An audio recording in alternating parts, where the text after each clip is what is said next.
राजू एक छोटा और जिज्ञासु लड़का था। एक दिन खेलते खेलते उसकी गेंद जंगल में चली गई। वह बिना डरे जंगल में गया और वहां उसे मिट्टी में दबा हुआ एक सुंदर मटका मिला। मटके पर चमकते हुए अजीब से निशान बने हुए थे। जैसे ही राजू ने मटका खोला, उसमें से सुनहरी रोशनी निकली और एक आवाज आई, ओनली हंजी, धन्यवाद बच्चा, तुमने मुझे आजाद किया है। यह मटका तुम्हें वरदान देगा, लेकिन इसे सिर्फ भलाई के लिए इस्तेमाल करना। अंजी। पहले राजू को विश्वास नहीं हुआ, पर जब उसने मजाक में एक आम मांगा तो सच में आम उसके सामने आ गया।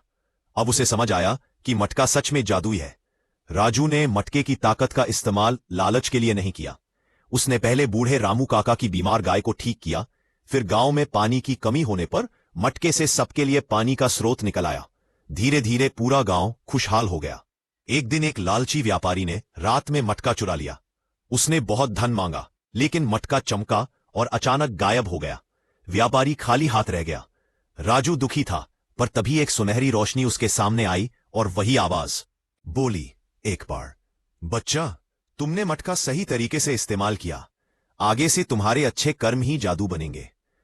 उस दिन के बाद राजू बिना किसी जादू के भी गांव वालों की मदद करता रहा। सभी उसके सम्मान करने लगे।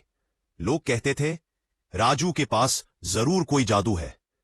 फिर भी राजू मुस्कुराकर कहता था, जादू अच्छे दिल में होता है।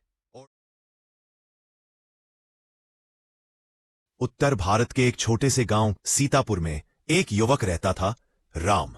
सब उसे मेहनती राम कहते थे। उसका परिवार गरीब था। पिता लकड़ी काटते थे और मां लोगों के घर काम करती थी। राम को पढ़ाई से बहुत प्रेम था। वह आधा दिन खेतों में मजदूरी करता और फिर स्कूल जाता। रात में लालटेन की रोशनी में पढ़ता।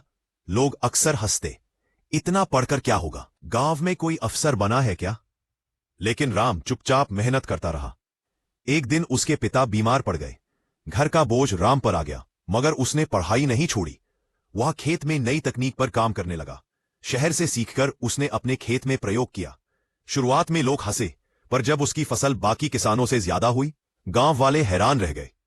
धीरे धीरे राम ने बच्चों को पढ़ाना शुरू किया। शाम को वह गांव के पेड़ के नीचे कक्षा लगाता। बच्चे उसे राम भैया कहते। पढ़ाई और मेहनत ने राम को कॉलेज तक पहुंचा दिया। डिग्री पूरी होने के बाद शहर में नौकरी मिली, लेकिन राम गांव लौट आया।